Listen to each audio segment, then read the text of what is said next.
Greetings everyone, and Great here for another Age of Empires 4 replay. So on the right side is the pink Order of the Dragon with Corvinus1.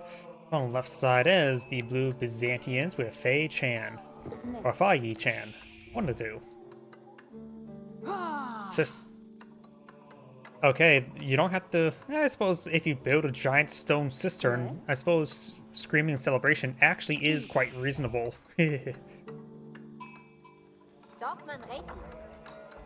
Order of the Dragon's villages, of course, are 20% more expensive, while 25% more effective, for a net bonus of 5%. The Byzantines do have the cistern at this point in time, making them 5% more effective. The cistern at level 1 is what, 50 stone? Let's switch over here so we can see the cost differences. And when we start having stuff selected, because now the second cistern is 100 stone.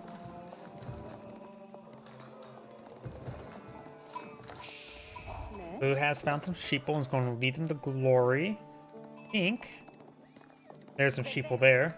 Going for the Minwork Palace. The Minwork Palace does give them access to various blacksmith research, voicing cheaper and faster, as well as 3 unique technology.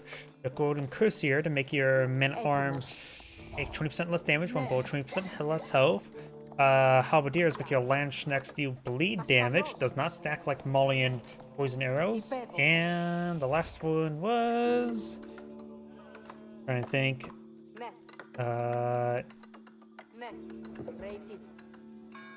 Oh yeah, siege bolts allows your crossbows to get plus 10 damage versus siege weapons.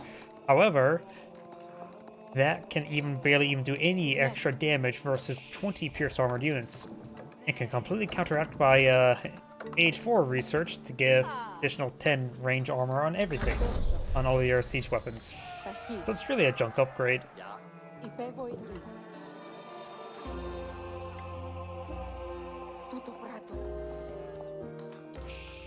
Two outposts right here. Interesting.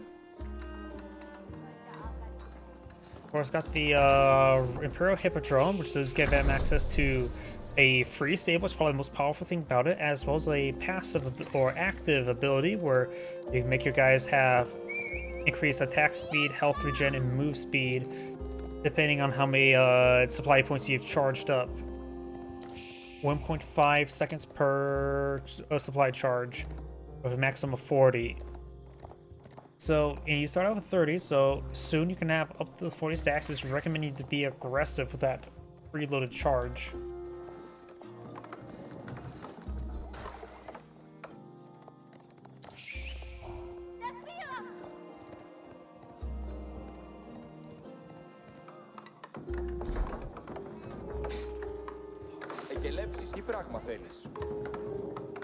So just a level 1 cistern, hasn't up to play a second cistern yet. And we got multiple outposts here. This is probably one reason why he went with multiple outposts, since I think I've only ever seen Byzantine players only go with the Imperial Hippodrome. I actually can't think of what the other one is off of the top of my head. The other landmark. Going for these outposts, which will help them deny the cavalry harassment.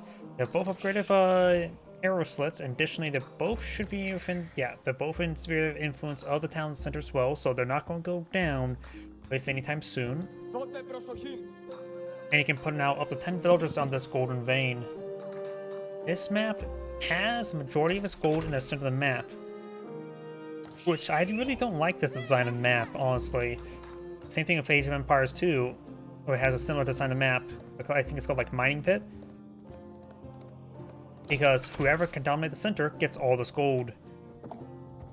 And some factions just don't really handle it all too well. Though there are trade posts on the corners of maps, so Mongols who have trouble locking down territory, at least they can make use of their trade capabilities, but they're not the #1 trader in the game. Volgraf Paul's not being put on the field, which is different than the Holy Roman Empires. The Order of the Dragon's Volgraf Palace is a barracks that produces 30% faster and 30% cheaper. Very good for when their units are stupidly expensive. Additionally, he has no units on the field. He will need to research the, does it make, let's see. Only says units 30% cheaper. I don't know if it actually makes a barracks upgrades cheaper, but it may do it it probably doesn't affect that. Based on rating, does not affect barracks upgrades. But this should allow him to get out some whatever he so chooses, though Man-at-Arms and Spearman will still require the H2 upgrade, but honestly, at this point in time, a H2 Spearman will be more than plenty so I can solo this entire army. Because the H2 Gilded Spearmen are very good at what they do. And it's murdering horses.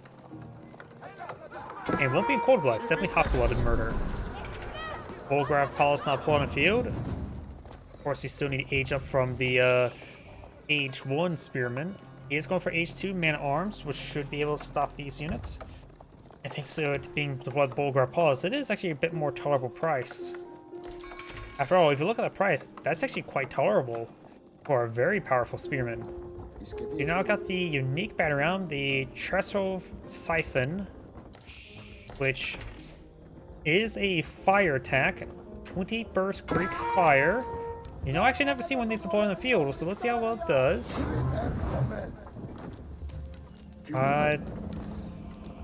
Does do damage over time. Villagers are getting set ablaze by it, so it does attack everything, and it's just basically a mounted flamethrower. It's a good burst attack there. It does do siege damage, not fire damage. You know, I wonder if it should do fire damage. Granted, some civilizations do have good amount of natural fire armor, like the Abbasids. One reason why Mongols raiding is really horrible against Abbasids in particular, because they have basically 5 free fire armor and everything. Gains some good damage there. Of course, he can't repair it up while it's set ablaze. He will destroy the makeshift flamethrower. Now got these villagers engaged by these various horsemen. He does activate Triumph there for increased attack speed and health regen. He does take out one of the villagers. Order villagers are a bit more healthy. He does not have textiles, however. He does save the outpost there. Maybe a good idea to just let it get the emergency repair available once again to get free repairs.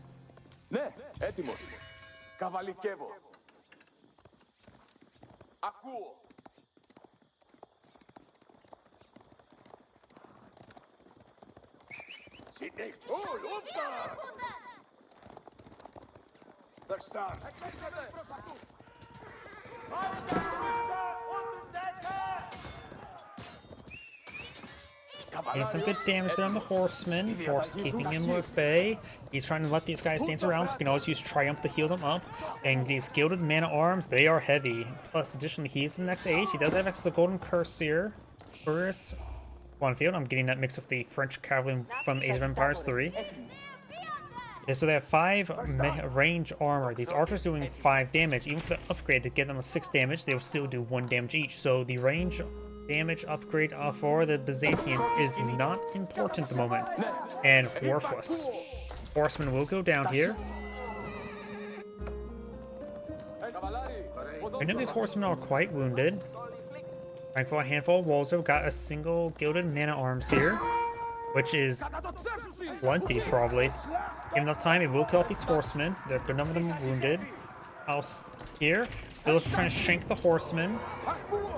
They shanked one of the horsemen. The horsemen just pretty wounded at the moment. Right now, they do have 8 damage attack. The attack speed is quite bad. Triumph has been activated there. He's a good health regen, but the villagers are standing fight. Does pick up a village there. And does...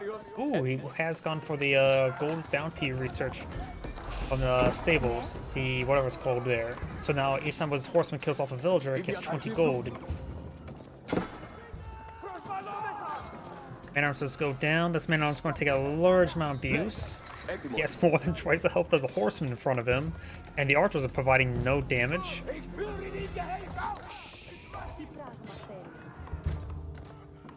So this as well.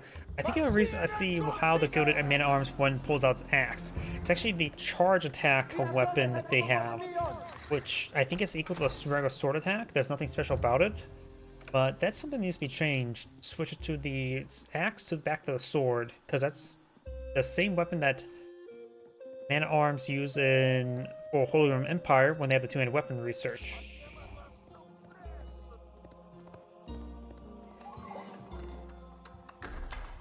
outposts going on, multiple outposts on the mill. He's going to mill these deer to a thin red pace. And this deer deposit is not really that big. It's a 5 deer deposit.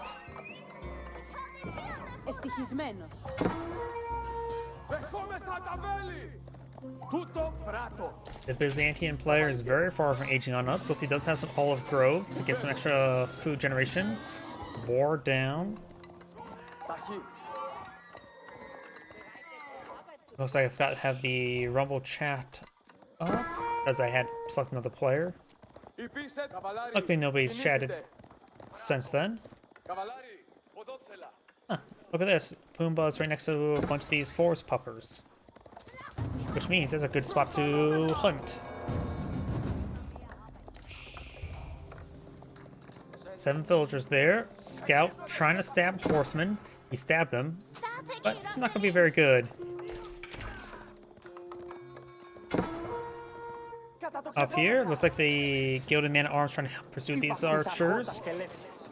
Does get inside the outpost there. This villager does take some hits. And villager does go down. I wonder if he has excellent textiles. I need to select one villager, not a whole bunch of them, to see the health.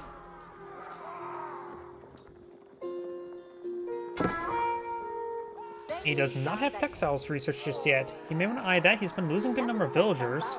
He's lost 8 villagers. He's killed off 0. That's not good. So he has, Pink has a good amount of destruction of military units. While 400 of these, no, 200,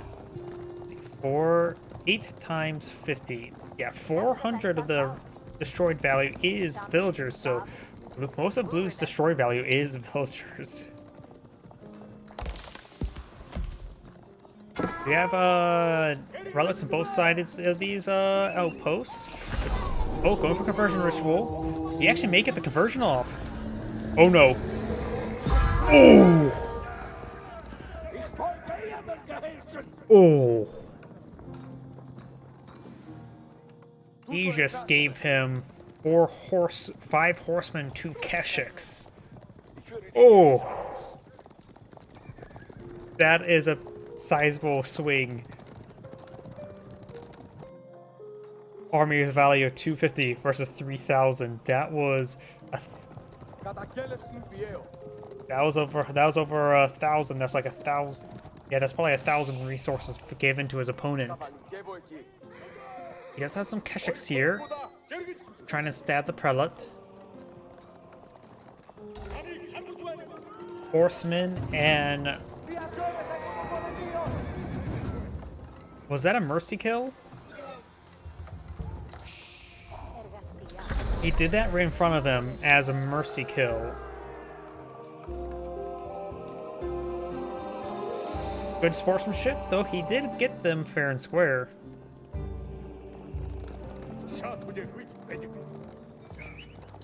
I think he showed his opponent mercy.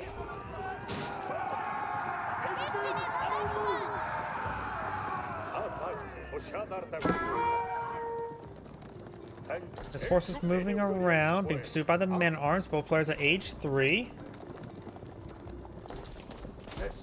He has gone for the Golden Tower, which I think is going to give him some free keshiks right now. He's going for some cataphracts as well. Prelate trying to be stabbed.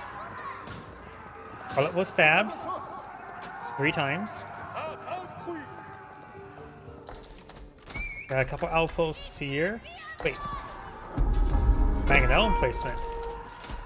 I didn't realize the Byzantines outpost can give the Mangonel placements rather than spring gold placements. I wonder how effective they are. Crossbows now engaging as well as some archers. It's going to need a lot more crossbows there. There's a Landsknecht here.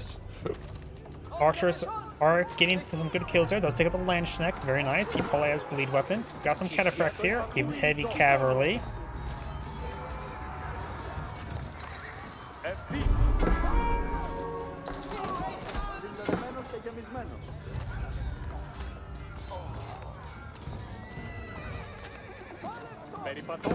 Looks like the King's force will be cleaned on up, but Blue did lose quite a bit there.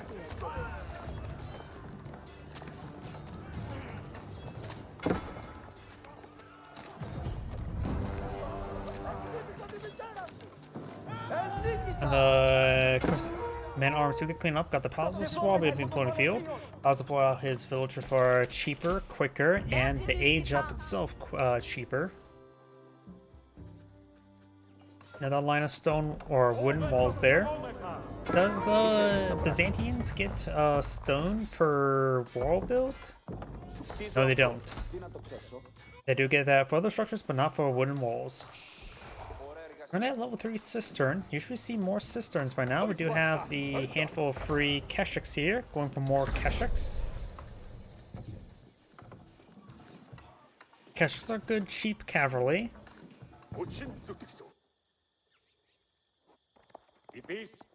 And he has gained some health regen there onto his cataphracts. That's why he went for Triumph. Won't heal them up all the way, or barely anything. Now I've got 6 more keshiks on the field. One has aged up. He has 1 not even hardened spearman on the field. And now we do have a outpost, a fortified outpost for the Order of the Dragon. Not for either of these ones. Going for another outpost here? Why is he going for another outpost there?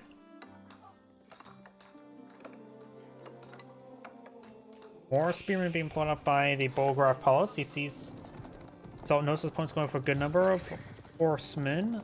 Whether it be keshiks, cataphracts, mounted units. So going for more of them wouldn't be half bad. Going for a relic inside of a fortified cannon outpost. That thing's going to be putting holes in everything. Big holes.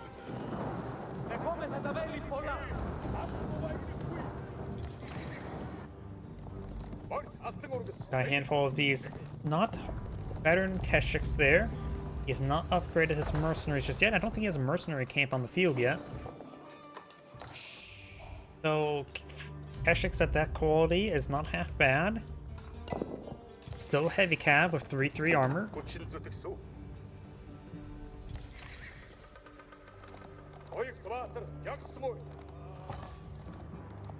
Border settlement complete. I'm not sure what that did. I think it improves vision's range or something. More bombard in place. He's upgrading this one to a bombard as well as a fortified outpost. Looks like the Order of the Dragon player designed to dig in.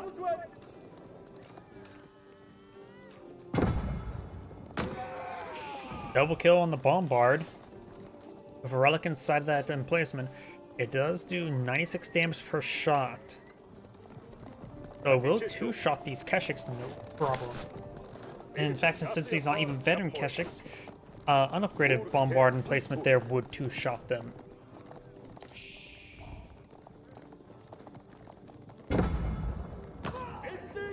And some decent damage there. You can probably torch it down. Won't be pretty though. Foreign Engineer Company. I'm not familiar with that one. Foreign Engineer Company allows production of nested bees, hui pals, royal cannons with olive oil. Mercenary receive various unique technologies from the original civilization. So in theory, that should give them access to Step Lancer. And let's actually switch out of this mode. See what... Yeah, you can't see which ones can. But that should allow them to get access to Step Lancer at least, as well as some other stuff.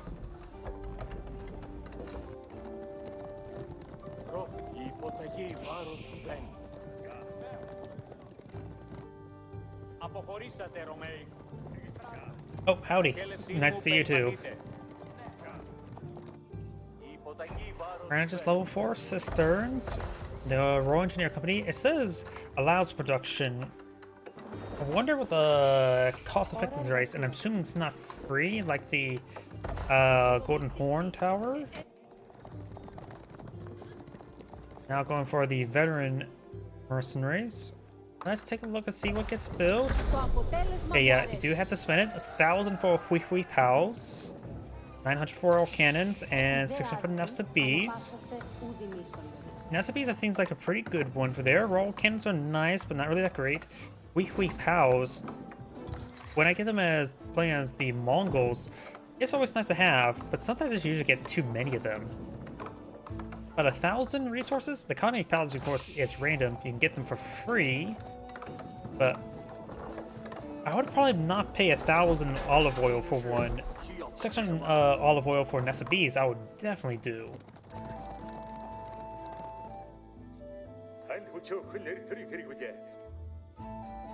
Both players are now aged up. The Order of the Dragon player has been very defensive, has just elite spearmen on the field, which are good to say the least. He has got them bleeding Landschneck as well, so mixing some Landschnecks wouldn't be half bad. I've seen people use Landschnecks as a harassment unit on villagers quite handy. It seems weird to me, but it works, so hard to argue with results. And now I've got the Aqueduct and Cisterns not being employed on the field. Trying to claim this gold. This will help him, and not so much this one here, but will help him collect up these 2 other gold deposits here. Blue also has some housing in the middle of the map there, just simply for vision spotting. It does have access to the border settlements. They are on the border, if you will. 7 additional tiles. Not sure what the base tile vision range, but 7 tiles doesn't seem half bad. But seeing uphill may actually make it reduce their vision radius. Got elite army tactics now researched by the Order of the Dragon. Nest of Bees will be very useful against the Spearmen. I thought the Nest of Bees attack was 10, not 8. I mean, we're just growing crazy.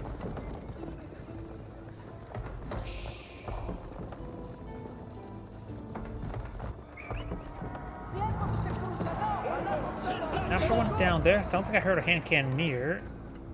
And now the Cisterns out level 5.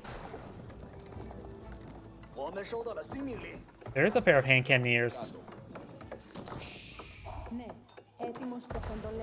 Getting more and more lancers.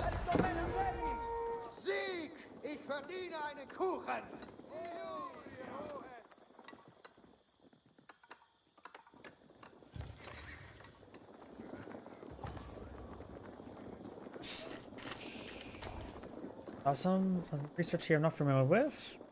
That part here drops shields, increase the armor of Cataphracts by 1, move speed of Illuminati by 15, Lumentari, and attack speed of Vanana Guard. So it's a mix of everything, but it does upgrade all of his unique units.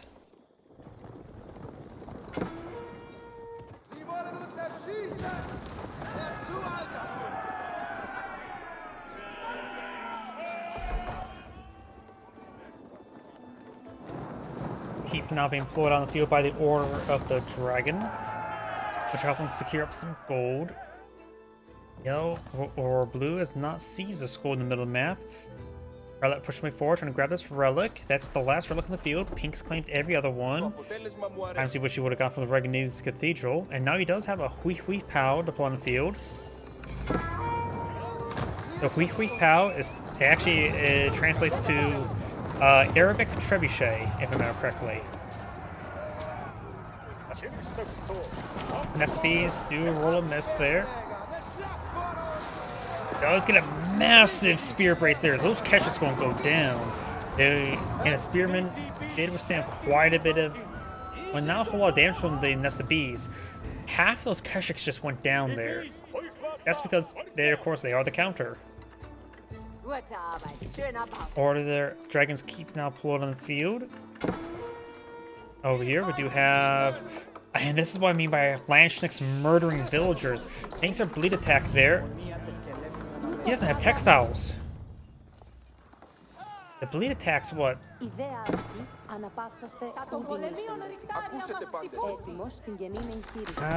Most of the bleed attack does not one-shot the villagers, but got them pretty close. More villagers still bleeding out right there. If they get hit directly by the attack.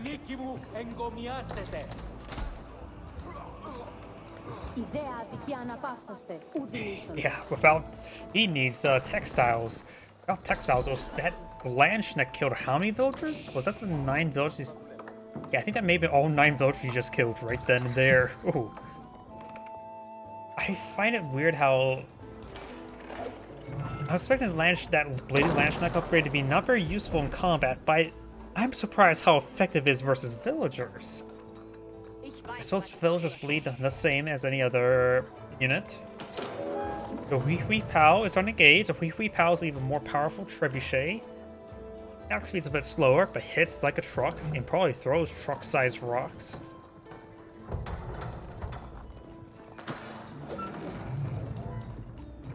Oh, he does have Axe of Mercenary Grid. He has deployed out Talents over here, which will get some good resistance. He's now deployed out Culvern. Not a Gilded Culvern, because that doesn't exist in the game.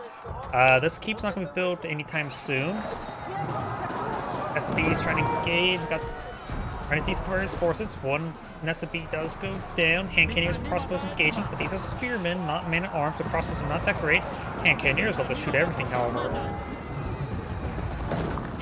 We pals getting some damage from the Culvern. Villagers trying to either rapid produce up this keep. Pink has still a sizable army pushing its way forward, getting some great damage here, and Blue does back the game now. This and great saying, thank you for watching, and on to the next replay.